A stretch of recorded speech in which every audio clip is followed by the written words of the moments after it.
Sun, Assalamualaikum warahmatullahi wabarakatuh. Apa kabar sahabat di rumah? Semoga masih dalam keadaan sehat. Dan untuk yang sedang menjalani ibadah puasa, tetap semangat. Karena perjalanan kita masih panjang. Masih puasa hari keberapa ya? 6. Hari ke-6 kayaknya. Ke-6 ya, kurang lebihnya seperti itu ya. Oke, seperti biasa saya bersama Habib Muhammad Noval Syami Alatas yang akan membawa kisah kepada teman-teman di rumah ataupun dimanapun berada. Kisah ini nggak jauh dari tentang perjalanan Habib pada masa ruqyah ya Habib ya. Oke, sebelum saya lanjutkan nih pembicaraan kita hari ini, jangan lupa untuk teman-teman yang belum nonton video-video kita yang selanjutnya, ditonton dulu dan jangan lupa di like, Subscribe, share, and comment. Oke, gitu ya, biar kita tetap terus semangat berbagi cerita dan kisah kepada sahabat di rumah.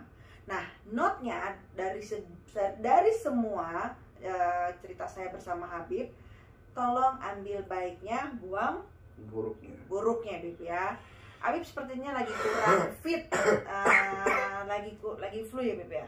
Iya nih. Masya Allah. Tapi bisa ya. Bisa. Suaranya agak kencangin dikit Habib. Oke, langsung aja kita cerita. Tanya ke Habib langsung. Ini di kota mana kejadian kali ini Habib? Kalau yang kita lanjutannya kemarin sih sebenarnya masih di Subang juga gitu loh. Oke. Masih di daerah Subang. Karena saya di Subang itu agak lama, sekitar 4-5 bulan di Subang. Oke. Gitu. Nah, ada satu pasien yang unik sebenarnya saat itu. Setelah yang bapak kakek-kakek yang kita ruqyah di rumah sakit. Nah, setelah itu ada satu pasien juga unik sih, orang gila, ODGJ gitu loh. Jadi kita dikasih dimintai bantuan saat itu sama warga. Cuman jauh dari Subang kita ini sampai ke tempatnya itu sekitar sejam. Oh, gitu. Jadi bukan di Subangnya, agak keluar ya Bib ya? Agak keluar Subang, cuman masih ya mungkin Kabupaten Subang ya. Oh, okay. Mungkin Kabupaten Subang, cuman ini Subang terpencil lah. Kita masuk lewatin kayak sawah, terus lewatin kolam-kolam ikan tuh, tambak ikan gitu. Nah itu, dan nggak bisa pakai mobil jalannya, memang harus pakai motor kalau untuk cepat gitu loh. Kalau naik mobil itu dia muter lagi sekitar 1,5 jam. Lumayan ya, penuh perjuangan. Lumayan. Nah itu pas sekitar hari Rabu kalau nggak salah, saat itu pagi buta kita habis dari bantuin sawah lah. Saya lagi lihat sawah di situ karena memang tempat kita tuh dikelilingin sawah. Jadi kadang kalau untuk pagi kan enak ngopi atau apa di sawah gitu kan. Saya paling demen tuh Bib. Di saung gitu. Nah kita di situ. Nah saat di sawah tiba-tiba adiknya Dini yang kemarin itu nyamperin kita. Nah ini adiknya Dini juga unik juga sebenarnya. Nanti ada ceritanya lah. Okay. Nah tuh lari bilang, "Bang Mo, ada orang nyariin Bang Mo," katanya. "Siapa? Nggak kenal," kata dia gitu. Ya udah, mungkin kan lagi enak-enak kopi sebenarnya. Akhirnya kita ke rumah di situ langsung ditarik gitu. Ikut yuk sebentar, tolongin gitu. Terus sebentar dulu, kenapa dulu nih kronologinya? Kita kan takut namanya tempatnya orang gitu kan, desanya orang gitu. Bukan desa yang kita kenal. Lagi Habib pendatang ya. Saya baru datang di situ juga. Nah, walhasil ada tunggu sebentar, saya siap-siap lah. Barulah kita ikut. Nah, saya bertiga, saya, Dini, dan Asep. Oke. Asep ini kakak iparnya Dini lah. Nah kita bertiga ini naik motor, bonceng 3 naik motor. Memang motor cuma ada 1 di situ. Bonceng 3 naik motor, kita ikuti itu sejam naik motor. Nah sampai di rumah tersebut udah rame orang. Dikira apa nih rame gitu kan. Biasanya kan kalau mau ruqyah atau apa sepi.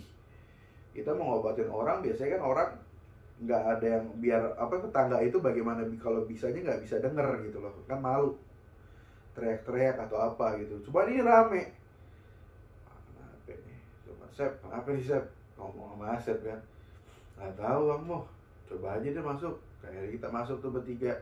Saat masuk bertiga itu ada satu laki-laki, umur sekitar 60-an lah, 68 atau 69, cuman kurus badannya, kurus tulang, rambutnya panjang, dan ibarat kata dilalerin. Hah? Gitu, jadi kayak nggak pernah mandi gitu loh. Walah. Memang bau apa, ibarat orang kalau nggak lama mandi kan bau apek gitu kan. Ya gimana lagi gitu kan. Pas masuk lagi dibacain Yasin sama 2 orang saat itu. Ya udah, kita duduk dulu di luar lah. Sep, di luar dulu deh, nggak enak dia bacain Yasin. Keluarganya mana gitu. Akhirnya datanglah anak sama istrinya ke depan. Kita tanya, ini kenapa gitu. Ternyata yang orang tadi itu, yang geletak itu, yang udah tua itu, yang kurus itu mandor. Jadi dia ini mandor satu PT yang mau dibangun di daerah Subang gitu. Nah, habis pulang, kata dia, pulang malam jam 12, habis minum tiba-tiba jatuh. Habis minum apa tuh? Minum air, Ya. di apa namanya, di apa, kitchen lah, apa namanya, dapur, minum air, jatuh kejang-kejang, kata apa namanya, istrinya nih cerita, kejang-kejang. Baru saya bilang epilepsi mungkin. Enggak Beb, nggak ada apa namanya sejarah epilepsi dari kakak apa, dari mertuanya, bapak ibunya dia juga nggak ada sejarah epilepsi. Cuma tiba-tiba jatuh kejang-kejang, keluar busa mulutnya, terus marah-marah terus. Ibarat kata jadi kayak hilang akal, kayak ODGJ lah. Ngomongnya ngelantur apa gini, nggak mau mandi. Pokoknya kalau kena air dia kesakitan. Gitu. Akhirnya sampai sekarang nih, udah berapa lama, dia bilang, sebulan. Jadi dia minta tolong dokter, di tes darahnya, di apa, nggak ada apa-apa, sembuh, nggak ada penyakit, nggak ada apa-apa. Terus orang-orang pinter katanya ke sana, dibilang ada yang ganggu atau apa, cuman nggak ada hasil. Makanya dia bilang, saya coba lagi nih, gitu. Akhirnya, oh ya udah, tapi ini lagi di Yasin ini gitu, tunggu dulu sampai Yasin ini selesai, karena kita nggak mau ganggu.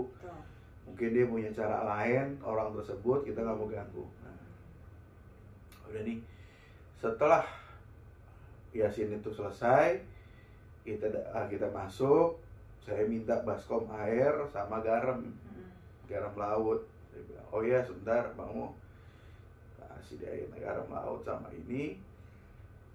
Saya lihat dulu, apa namanya, Sep, coba Sep lihat, gitu kan. Jadi kita bertiga nih duduk. Jadi ini dipan buat tempat dia tidur. Nah di sini tuh sofa, nah sini amparan gitulah, amparan. Kita duduk bertiga di sini. Coba Sep pegang. Nah pas Asep pegang, mental Asep. Wow. Mental, kaget dia. Kenapa lo Sep? Gak tau, ada yang ngantem kata dia gitu. Nah si Dini ini unik. Jadi Dini ini anaknya Abah Hussein ini, kalau dia megang seseorang ada jinnya, masuk jinnya. Jadi kayak transfer gitu ya. Kayak vacuum cleaner gitu kan, nyedot gitu. Saya lagi baca, saya lagi wirid, si Dini main megang, saya lagi duduknya sebelahan begini, lagi megang. Nah kalau apa namanya, kalau dia megang tuh pas mau masuk itu ada tandanya, kayak vacuum cleaner lah. Kalau vacuum cleaner kan tandanya kalau nyedot debu, kalau ini bertahap terus. Oke, jadi kayak masuk angin. Ya masuk angin. Jadi kalau megang tuh terus dia masuk gitu. Nah, saya lagi wirid. Lagi wirid saya mau nyari tahu nih ini kenapa gitu kan. Lagi wirid dia main pegang, pas saya sadar dia ketahak-tahak, saya tepok, Din jangan dulu, kepukul saya. Nah, jadi refleks kemasukan tuh langsung nyerang. Nah kena sini nih, kena mata lah. Oh, kena mata Habib. Tak, untungnya ada keras. Nah kacamata tuh sampai sininya tuh retak nih. Terus ini berdarah kan. Kenceng dong Bib. Iya kenceng karena nancep ininya, besinya saat itu. Saya bilang tak, kenapa lo? Langsung lah kesurupan. Wah pokoknya model-model Jawara gitu kan jinnya. Pakai bahasa Sunda deh tuh. Aing mau, nggak gitu? Enggak, bukan mau. Jadi saya nggak tahu juga bahasa Sunda kasar, cuman ya ada Asep deh tuh. Sep, coba Sep terjemahin, translate gitu kan. Jadi bilang jangan ganggu saya, dia bilang gitu. Jangan ganggu saya cuman mengikuti perintah, dia bilang gitu. Perintah siapa? Kita tanya. Anda nggak perlu tahu. Ini urusan saya cuma di sini diperintah, ya saya ngejalanin perintah. Karena nanti saya dapat hadiah lah, dapat sesuatu hal dari yang perintah saya. Dia ada mahar gitu. Ya berarti ya. Ada maharnya. Loh itu kan nggak baik ini, pokoknya kita omongin lah. Kita omongin, nggak mau juga. Akhirnya ya mau nggak mau, Asep pegang si Dini, kita keluarin dulu yang di Dini nih. Berontak.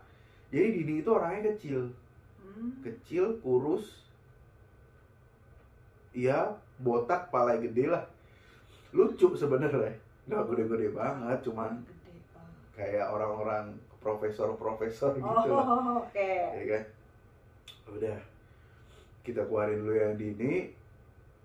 Nah pas keluarin Dini, ini orang berontak. Yang tadinya tidur ini, yang tadi tiduran, tapi nggak merem, melek aja gitu. Nggak kedip lah ya, melek terus. Berontak, marah-marah. Apa namanya? Sia, gini-gini lah. Pokoknya bahasa Sunda. Wah, saya bilang, pegangin dulu. Pegangin dulu, saya minta air yang tadi itu di baskom. Saya ambil, saya lempar saya cipratin ke orangnya. Pas dicipratin tambah marah karena kesakitan. Tambah marah, akhirnya saya minta air. Nah air yang di situ saya minumin. Air yang di bak itu mau air mentah apa? Saya minumin. Muntah dia. Masih muntah biasa. Habis itu tenang. Saya bilang, "Ntar dulu, kita ke depan dulu." Dia bilang, "Tolong satu orang siapa baca Yasin lagi deh." Akhirnya saya suruh satu orang baca Yasin. Saya ke depan, saya panggil istrinya sama anak-anaknya semua. Ibu sama anak-anaknya ikhlas ya, saya bilang gitu. Karena kita nggak mau kalau misalkan ini nggak ada umur, ya sudah, jangan nyalain kita gitu kan. Ikhlas ya, bagaimana yang terbaik dari Allah Ta'ala, saya bilang gitu. Ya udah, kita mah udah ikhlas, saya juga capek, katanya begini. Anak-anaknya gimana? Anak-anaknya ikhlas, dia bilang gitu. Oh ya udah, ikhlas. Saya pulang dulu karena udah siang kan. Saya pulang dulu. Kita pulang dulu tuh. Pulang pas zuhur kita sholat di masjid di dekat rumah situ. Nah, kita pulang. Nah saat perjalanan pulang itu siang-siang kayak diikutin kelelawar. Kan nggak mungkin, kalau kelelawar kan pasti keluar malam dong. Siang itu mereka tidur karena hewan nokturnal, hewan malam. Nah ini ngikutin kita. Saya bilang, "Sep, Din, tuh kelelawar di atas. Ngapain siang-siang kelelawar?" Udah bismillah, jalan dulu, jalan. Akhirnya itu emang sempat kayak motor itu goyang, hilang kendali. Dia bilang kan memang saya yang ngendarain kan, tapi nggak bisa lurus, kayak mau belok aja gitu. Padahal sini tuh apa namanya, tambak ikan. Kalau itu ya nyebur gitu. Oh jadi mau ke arah tambak itu? Mau ke tambak terus. Saya bilang, saya udah baca-baca deh Sep, Din. Kita baca terus istighfar lah, dia baca la ilaha illallah, dia baca ayat kursi. Ya bismillah, jalan, hilang tuh. Pas sudah sampai jalan raya, hilang apa kelelawarnya. Gede nggak, Bib? Kelawarnya se-TV lah, TV ukuran 40 inch. Wow. Ada 3. Lumayan. Ada 3 kelawar seukuran itu. Cuman anehnya kalau kelawar kan kayak grup vokal ya. Jalannya nggak mungkin lurus aja, tapi ini lurus ngikutin kita aja udah. Gitu ya? Udah gitu bismillah sampai jalan raya hilang. Kemana tuh kelawar ya nggak tahu Beb. Tiba-tiba hilang. Dia bilang ya udah kita pulang dulu deh. Pulang sampai di rumahnya Dini sama Asep.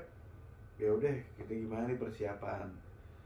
Nah, saya bawalah dari situ apa namanya, amalan-amalan yang dikasih sama guru saya. Bilang gitu, saya wirid dulu di rumah, minta petunjuk sama Allah Ta'ala bagaimana penanganannya. Nah sore jam 3 setelah sholat asar kita berangkat lagi ke sana. Sampailah di sana jam 4 hampir setengah 5. Itu tambah rame warga, rame banget kayak apa ya, kayak orang kalau mau syuting hajatan ya, kayak hajatan, rame banget. Itu yang yasinin sampai 4 orang 5 orang karena ternyata dia marah-marah lagi pas kita pulang. Waduh, bilang. Nah, saya tanya lagi sama ibu sama anak-anaknya, ikhlas ya? Gimana Allah kasih ikhlas, saya minta ruangan 1 kosong, saya bilang gitu. Sediain aja air, terus apa namanya, sama kopi pahit, saya bilang gitu. Ya udah, sediain lah. Din lo deketin bapaknya deh, Sep, lo ngajiin, lo baca surat Al-Jin atau surat apa namanya,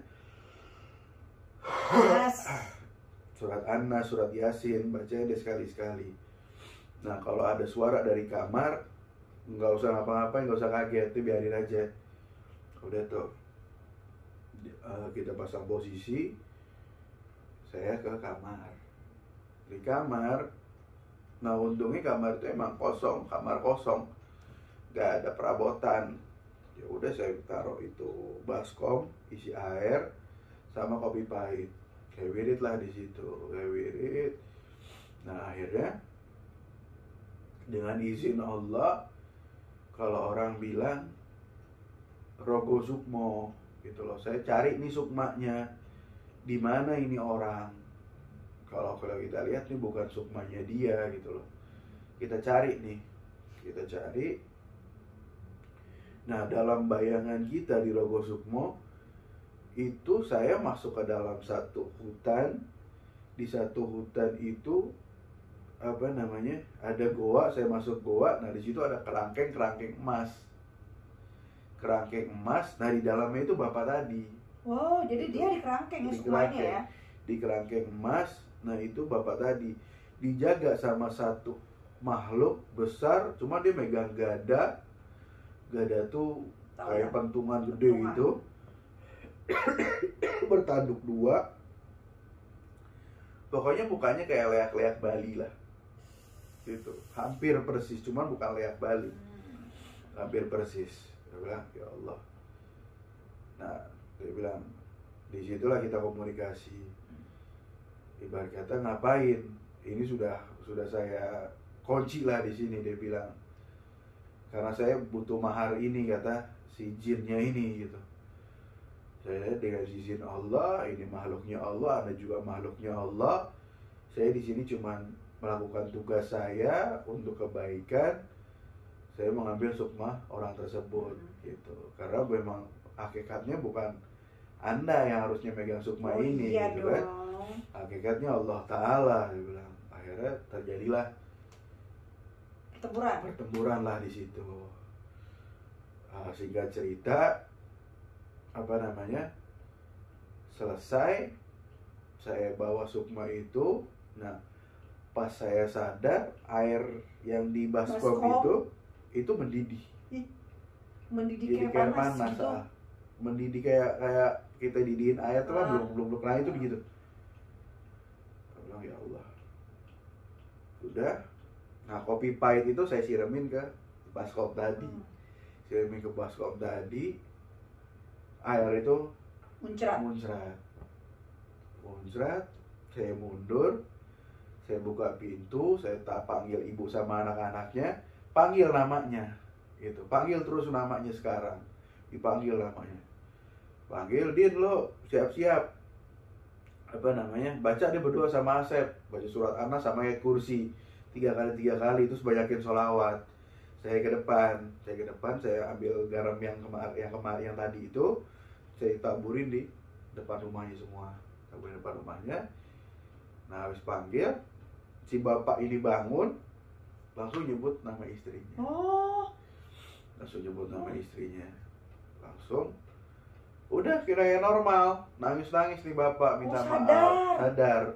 Ya Allah, Alhamdulillah, minta maaf, gini kan, ini. Ternyata memang ada sebelum itu, dia itu kan mandor, nginjek kepala anak buahnya. Karena anak buahnya buat kesalahan atau apa gitu kan. Kepala, jadi dicaci maki lah, diinjak kepalanya terus dicaci maki. Kasar dong berarti. Kasar, ternyata memang salah si bapaknya, makanya dia mau minta maaf sama si pegawainya itu, anak buahnya itu. Ditelepon lah anak buahnya itu, minta maaf. Anak buahnya, ternyata anak buahnya yang sakit. Jadi habis itu sadar, ditelepon sakit.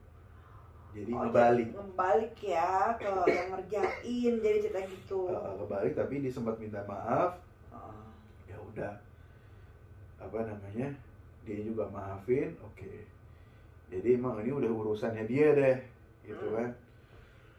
Nah, udah Pak, yang penting jaga sikap, jaga ini. Cuman saya bilang sama ibu sama anak-anaknya, ini belum selesai. Saya minta 1 minggu dilihat dulu. Nah, satu minggu saya harus ke sini, kita tawasulan bareng karena untuk ngejaga kan, untuk nutup, gitu, ngunci lah. Dia bilang iya, ya udahlah kita pulang.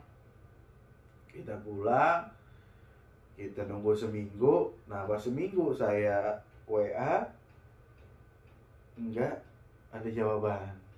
Kita telepon nggak ada jawaban. Maksudnya Habib WA telepon itu mau ngingetin tawasulan. Ini udah waktunya tawasulan nih. Itu saya telepon nggak ada jawaban. Nah, coba Sep lo telepon deh. Pakai nomor Asep kan nggak tahu. Nah, pas telepon diangkat tuh sama anaknya. Dia bilang nggak usah, bapak udah sembuh. Dia bilang gitu. Okay. Saya bilang, Sep bilang nggak bisa, harus emang dikunci, harus tawasulan. Nggak mau tetap. Oh ya udah. Padahal kan tawasulan tuh baik, ya Allah. Kita berdoa kepada para wali Allah, leluhur semua, almarhum keluarga kita, semuanya bagus lah intinya. Iya. Simple harusnya sih. Nah udah, ya udahlah. Kalau nggak mau Sep, kita lepas tangan aja kalau ada apa-apa. Ya udah, saya ngomong lepas tangan. 2 hari orang itu datang. Orang yang kemarin anaknya datang, minta maaf dan ngasih kabar bahwa bapaknya meninggal. Bapaknya mati. Nah, pas mati kita diundang ke sana untuk ngajiin lah atau apa. Ya udah, kita datang ke sana. Nah, anehnya pas mau dimandiin, itu kita lihat dari kepala mata sendiri. Pas mau dimandiin, nah di sana itu kan kalau mandiin ada drigen juga kan, ada yang air dikasih kaporit, terus dikasih bunga atau pengawet atau apalah. Nah itu pas dimandiin, 3 drigen itu keluar ular kobra warna hitam, gede kayak king cobra gitulah. Itu tiga-tiganya pada bubar tuh semua. Yalah Kobranya tapi untungnya nggak nyerang, langsung dia keluar, dia nunjukin itu langsung jalan. Bilang langsung ke sawah gitu. Ya Allah, bilang kenapa nih? Ternyata memang ada kesalahan dia juga di situ. Maksudnya Bib? Jadi orang ini juga sempat make ilmu-ilmu gitu juga, ya namanya mandor kata dia gitu. Persaingan mandor. Keluar, ya udah pergi, coba lihat lagi. Udah pas mau dimandiin keluar lagi, jadi sampai 3 kali keluar ular kobra. Saya bilang ya udah kita ngaji dulu deh, kita bacain Yasin dulu. Bacain Yasin, akhirnya selesai, dimandiin.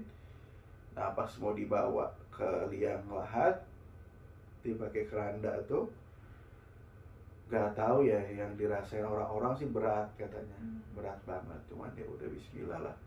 Mungkin ini bayarannya dia dengan kesalahannya dia bilang gitu. Pelajaran buat kita yang masih hidup juga, jangan ngikut-ngikutin seperti itu. Ya udah, selesai yang lahat, udah ditutup. Pas ditutup, itu keluar asap dari kuburannya. Makam itu. Keluar asap kayak ada api lah, keluar asap. Cuman ya udah kita azanin lagi, kita bacain Yasin, tahlil di itu, nah baru asap itu hilang. Nah kita kita pulang ke rumahnya keluarganya dia. Dari ibunya yang minta maaf, istrinya minta maaf, nggak nurut lah ibaratnya. Bukan karena nurut tawasulnya, bukan, cuman memang ada persyaratan khusus kan kita minta sama Allah Ta'ala.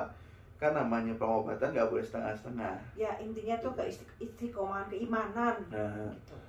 Kita minta itu, cuman ya udah mau gimana lagi. Memang umur kan emang di tangan Allah. Betul. Gitu kan, kita sini cuma ikhtiar, ya emang jalannya begini, ya alhamdulillah selesai. Akhirnya kita pulang, udah ada tuh diikutin kelawar atau apa ada. Jadi ya memang dari eksternal internal ya Bib ya. Eksternalnya ya dia berbuat arogan gitu kepada anak buahnya, marah-marah, maki-maki sampai nginjak kepalanya. Itulah sifat-sifat temperamen kayak begitu, efeknya nanti gitu kan. Nah kedua, dari internalnya dia menggunakan ilmu-ilmu seperti itu gitu, karena untuk kepawaiannya, untuk pekerjaannya di persaingan mandor kali ya Bib ya. Jadi ya lumayan ya efek ke dia sampai dia ODGJ seperti itu ya. Masya Allah sih menurut saya. Jangan sampai. Dan itulah teman-teman di rumah, saya selalu bilang ambil baiknya dalam kisah saya bersama Habib, buang buruknya gitu, jangan diikut-ikutin. Karena apapun yang terlihatnya singkat dan cepat bagaimana, pasti ada efeknya ya Bib ya, hal seperti itu. Jadi nggak usah aja, ya memang semuanya proses gitu. Jadi ya nikmati prosesnya dan yakinin insya Allah akan ada hasilnya. Oke. Ada lagi Bib? Nanti ya.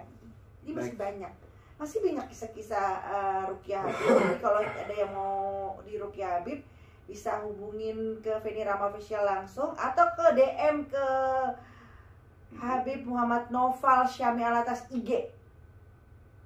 Ya, biasanya suka ada tertera di bawah tuh. Nah bisa hubungin. Tapi ya itu dia, dijelaskan dulu apa persoalannya, nanti dari admin Habib atau admin saya ada yang reaksi ke teman-teman gimana kabar selanjutnya gitu ya. Oke teman-teman di rumah, sampai sini dulu. Jangan lupa di like, subscribe, and share, and comment. Share sebanyak-banyaknya biar kita terus menebarkan kasih, menebarkan hal-hal yang bermanfaat, berbagi pengalaman. Oke, sampai ketemu lagi di kisah Feni Rama Official selanjutnya bersama Habib Muhammad Noval Syami Alatas.